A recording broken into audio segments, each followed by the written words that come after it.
ഗവർണറെ തടഞ്ഞ കേസിൽ എസ്എഫ്ഐ പ്രവർത്തകരായ പ്രതികൾക്കെതിരെ IPC 124 നിലനിൽക്കുമെന്ന് കോടതി. ദൃശ്യങ്ങളും പോലീസ് തയ്യാറാക്കിയ മഹസറും ഇതിന് തെളിവെന്ന് കോടതി പറഞ്ഞു. ജാമ്യം നിഷേധിച്ച ഉത്തരവിലാണ് കോടതി നിരീക്ഷണം. വിനോദ് വിവരങ്ങളുമായി ചേരുകയാണ്. വിനോദ്, പ്രതികളുടെ ജാമ്യം നിഷേധിച്ചുകൊണ്ടുള്ള കോടതിയുടെ നിരീക്ഷണം അതെങ്ങനെയാണ്?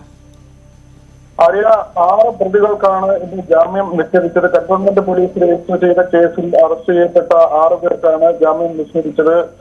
ഈ ജാമ്യം നിഷേധിച്ചുള്ള കോടതി ഉത്തരവിലാണ് പരാമർശങ്ങൾ. ഇതിൽ കോടതി നിരീക്ഷണമായി വന്നിരിക്കുന്നത് പ്രതികൾക്കെതിരെ ചുമത്തിയ IPC 124 നിലനിൽക്കുമെന്നാണ്. അതായത് അത് സ്റ്റേറ്റിനെതിരെയുള്ള അക്രമം എന്ന നിലയ്ക്കാണ് ആ വകുപ്പ് വരുന്നത്. രാഷ്ട്രപതി, ഗവർണർമാർ എന്നിവർക്ക് നേരെയുള്ള അക്രമം ഈ വകുപ്പിന് കീഴിൽ വരും. ആ വകുപ്പ് നിലനിൽക്കുമെന്നാണ്. 7 വർഷം വരെ തടവ് ശിക്ഷ ലഭിക്കാവുന്ന വകുപ്പാണ്.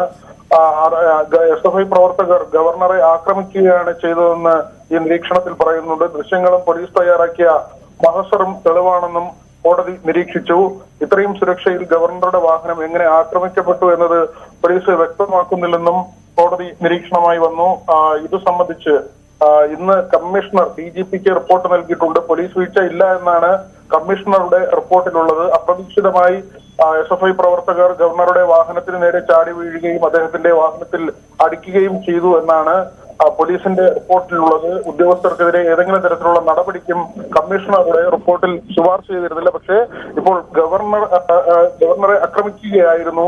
എങ്ങനെയാണ് ഈ സുരക്ഷ വലയത്തിനുള്ളിലേക്ക് SFI പ്രവർത്തകർക്ക് കടന്നു കയറാനായി എന്നൊരു ചോദ്യം കൂടി കോടതിയുടെ ഭാഗത്തു നിന്ന് ഉണ്ടായിരിക്കുന്നു. ആര്യ, ശരി, വിനോദാണ് വിവരങ്ങൾ നൽകിയത്.